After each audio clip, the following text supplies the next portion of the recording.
Elena pressed her forehead against the cold bus window, watching grey buildings slide past in the early dawn. The factory had cut her hours again, and the rent notice on the table still gnawed at her thoughts. Her life felt like a loop work. Bills. Silence. She wanted more, but the city gave nothing back. The first time she saw Viktor was in a cafe near the train station. He carried himself with the ease of someone who had never stood in line for bread or calculated coins at a counter. His suit was pressed, his watch gleamed, and when his eyes met hers, she felt the air tighten. He offered to pay for her coffee, and she let him. Over the next weeks he appeared often, waiting outside her shift, inviting her to dinners she had never dreamed of. His voice carried promises of freedom.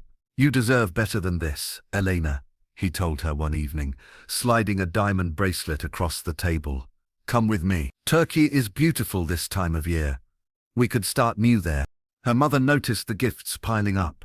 "Men like this don't give without taking," she warned, her voice sharp with worry. Elena laughed it off, though unease pinched her chest. "Mama, you don't understand. He makes me feel seen."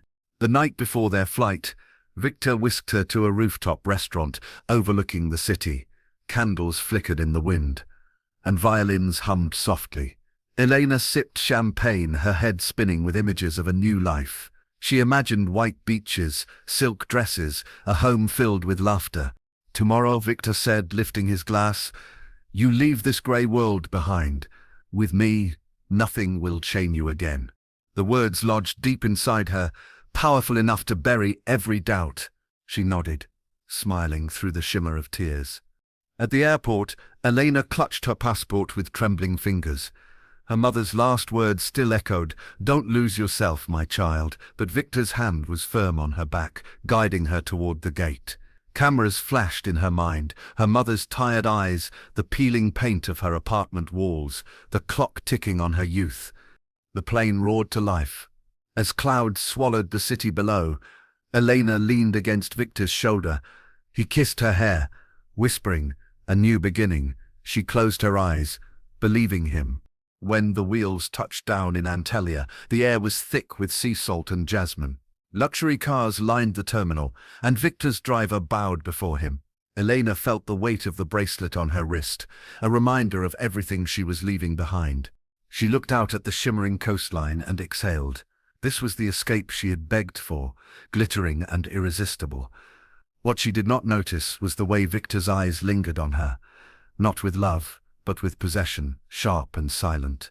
And beyond the coastal lights, the villa walls were already waiting. The villa loomed above the coastline, carved into the cliffs like a fortress. Its white stone shimmered under the sun, windows glinting like eyes. Elena stepped from the car, her heels sinking slightly into the marble driveway. She had imagined luxury, but not this: arches that reached toward the sky, pools that bled into the horizon, servants bowing as if she was someone worth bowing to. Viktor's hand rested on her back, steady and commanding. "Welcome home," he said.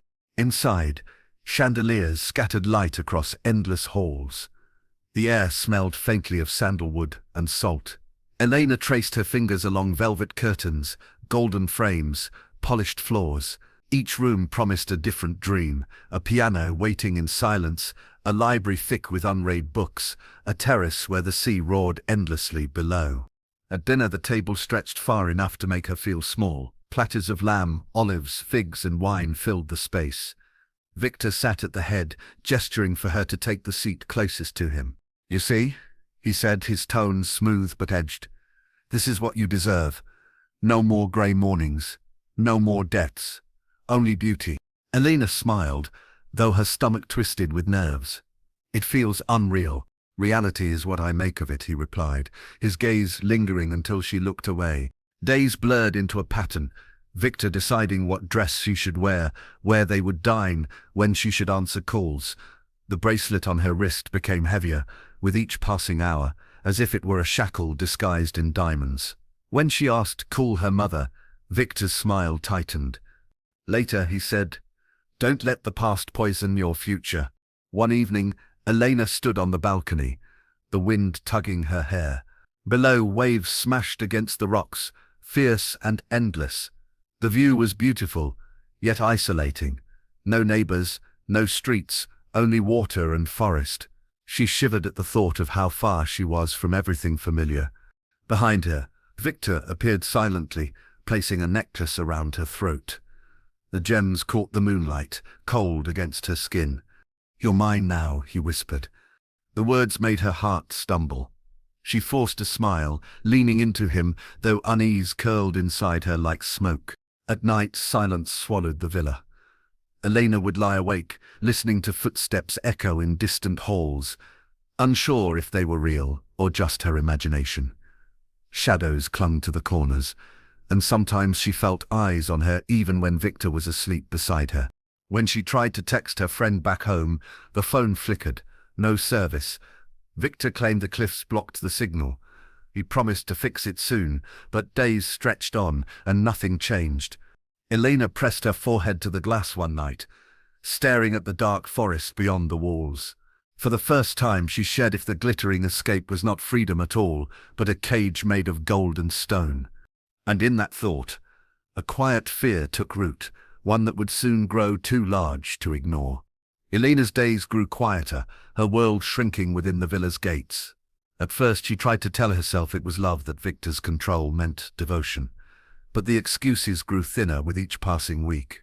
He took her phone often, claiming to update it, and when it returned, numbers were missing. Her mother's calls became rare. Once, Elena answered in the hallway, speaking quickly. "Mama, I'm fine, don't worry." She felt a sudden grip on her wrist. Viktor stood behind her, smiling, though his fingers dug into her skin. "Not now," he said, taking the phone. The call ended with a single press. Later, at dinner, his tone was velvet, but sharp. "You must trust me, Elena. The world is full of jealous people who don't want to see us happy. You're mine. That is all that matters." She lowered her eyes, nodding, though tears pricked at the corners. When friends from home wrote to her, Elena replied with short messages. "All good here. Busy. Don't worry." Each one felt like a lie. Her laughter in old photos now seemed like someone else's face. Eventually, the replies stopped altogether. One night she tried to sneak a message through an old email account. "I don't know how long I can stay here," she typed, fingers trembling. "He's different when no one is watching. Please don't tell Mama yet." She hit send, praying it would reach her friend. But the next morning, Viktor handed her coffee with a smile that froze her blood. "Careful what you write, my love. Words can be dangerous." Elena stared at him, her hands shaking. How had he seen? The silence between them became heavier than stone. Back in her home country, rumors began. Neighbors whispered that Elena had run off with money. Others said she had married a rich man and forgotten her family. Her mother refused to believe any of it, knocking on doors of officials, filing reports that collected dust on desks. Weeks blurred into months. Then Elena's presence online vanished completely. Her accounts were deactivated, her number unreachable. Her mother's pleas to authorities echoed unanswered. The last flicker came from a friend who swore she received one final message in the middle of the night. No greeting, no explanation, just 2 words, "Help me." After that, there was nothing. Back in Turkey, the villa's gates remained closed, its balconies lit but silent. Viktor attended parties in the city alone, smiling for cameras, his hand never reaching for anyone else's. When asked about Elena, he replied coolly, "She left. Some women cannot handle this life."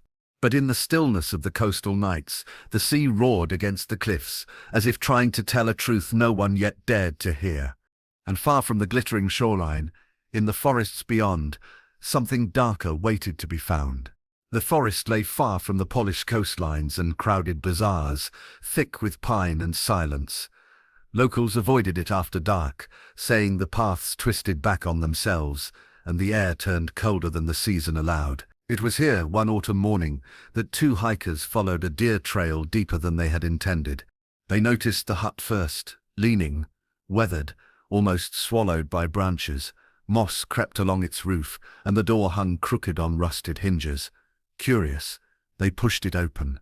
The smells struck them first, smoke long extinguished, damp earth and something metallic, sour. Inside, the light filtered through cracks in the boards. Dust floated in thin beams. In the corner lay a pile of ash, scattered with something pale. At first the hikers thought it was driftwood, but when one leaned closer, his breath caught. Small, white fragments protruded from the grey shapes, too curved, too precise. Bone. Panic surged. One hiker stumbled outside to retch while the other fumbled for a phone, hands shaking. By the time authorities arrived, the forest had drawn its curtain of silence once more, as if nothing had been disturbed. Investigators marked the hut with tape, their flashlights slicing the gloom. They knelt by the fragments, collecting what little remained: splintered bones, charred cloth fibers, the twisted frame of a necklace clasp. Every item was bagged carefully, though the weight of horror hung heavier than evidence. The news spread quickly. "Human remains discovered in forest hut," the headlines read.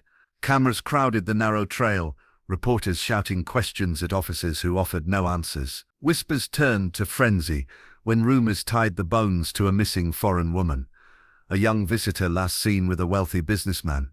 Back at the villa, Viktor poured himself wine as the television flickered with the report. His jaw tightened only slightly, his expression otherwise calm. To the few guests present, he shrugged. People vanish in this country all the time. Do not believe every story. But detectives had already begun connecting threads. Flight records showed Elena's arrival with Viktor, but no departure. Staff at the villa whispered of arguments, of nights when Elena's cries echoed through the halls before being silenced. A gardener admitted he once saw bruises on her arms. Forensic teams worked tirelessly. Among the ashes, they recovered a fragment of enamel, unmistakably human, and a delicate chain clasp that had fused with heat. When shown to Elena's mother, her knees gave out. She recognized it instantly. The necklace Viktor had given her daughter in a photo sent months before all contact was lost. The forest hut became more than a crime scene. It became a symbol of betrayal, of glamour turned to ash. Locals gathered at its edge, whispering prayers, leaving flowers though no grave existed. The silence of the woods deepened, as if guarding secrets it did not wish to release. And as investigators pieced together their grim puzzle, attention turned unavoidably back to the man who had promised Elena escape. The interrogation room was stripped of glamour, bare walls, one table, two chairs. Viktor entered with the same composure he carried into luxury galas. His tailored suit remained flawless, his cufflinks gleaming. He sat as if the chair had been made for him. Detective Arslan watched him closely. "You understand why you're here?" Viktor smiled faintly. "Because a hut in the forest contained bones. A tragedy, I agree. But what does that have to do with me?" Arslan slid a photograph across the table. Elena, laughing at a seaside cafe, Viktor's arm draped over her shoulders. "She was last seen with you? Her flight records show she arrived here, but never left." "She left me," Viktor replied smoothly. "She wanted more than I could give. Some women are restless.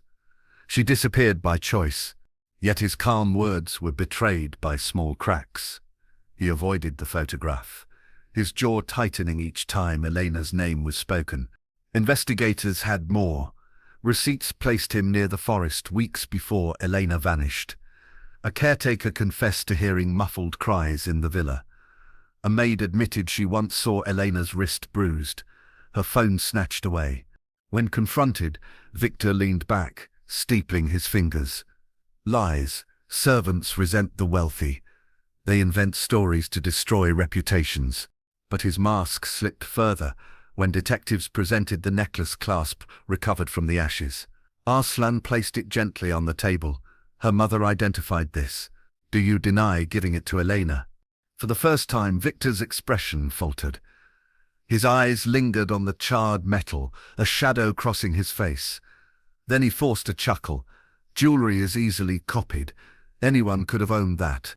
Outside the interrogation room, prosecutors prepared their case. Viktor's empire, investments, properties, political ties was vast. His lawyers argued aggressively, insisting no body meant no proof. They painted Elena as unstable, suggesting she fled with another man. Yet whispers spread beyond the courtroom walls. Workers spoke anonymously to reporters, describing a master who demanded obedience and punished disobedience in silence. Former lovers came forward, recalling his charm that soured into control, his affection that turned to possession. Viktor still walked into hearings like a king, nodding to journalists, smirking at cameras. But in private, the questions pressed harder. Where was Elena's passport? Why had her phone been wiped? Why did cameras in the villa's halls suddenly stop recording days before she vanished? Piece by piece, the image of the untouchable millionaire began to fracture.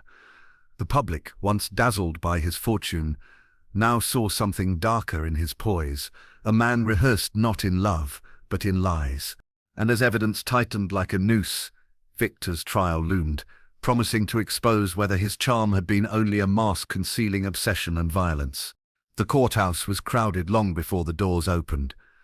Journalists jostled for space, flashing cameras against stone columns. Inside, families of the missing clutched photos, while Elena's mother sat quietly in the front row, her hands twisted around a rosary that no longer calmed her. When Viktor entered, the room shifted. He carried himself with the same unbroken poise, immaculate suit, eyes cold and calculating. To some, he looked like a man wrongly accused.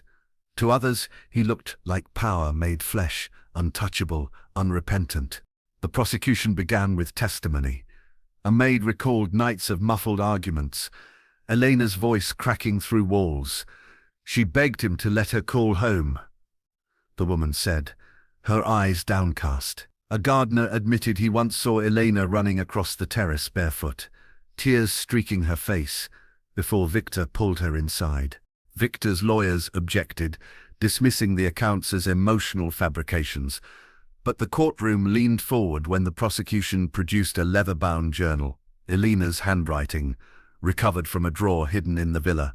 Her words spilled like wounds onto the pages. He says I belong to him. He watches me when I sleep. I don't know how to leave without disappearing completely. The judge allowed passages to be read aloud. Elena's voice, preserved in ink, filled the silence. Her mother wept openly, the sound breaking hearts across the chamber. When Viktor took the stand, he was unshaken. She dramatized everything. I cared for her. If she suffered, it was because she could not accept the responsibility of my world. His gaze never wavered, but his words landed like poison. The defense tried to fracture the image of a victim. They painted Elena as unstable, reckless, chasing wealth she could not handle. Yet each attempt collapsed under evidence: the necklace clasp, the erased calls, the absence of any trace of Elena beyond his walls. Witness after witness chipped away at Viktor's mask. Former lovers whispered of manipulation, of gifts that became chains, of a man who smiled in public and raged in private. Experts spoke of coercive control, of patterns that echoed in Elena's diary like a scream no one heard in time. The trial stretched on, a theatre of shadows and truths half hidden. Each session deepened the divide. Was Viktor a tragic lover abandoned, or a predator whose wealth shielded his crimes? When closing arguments rang through the chamber, the prosecutor's words cut sharp.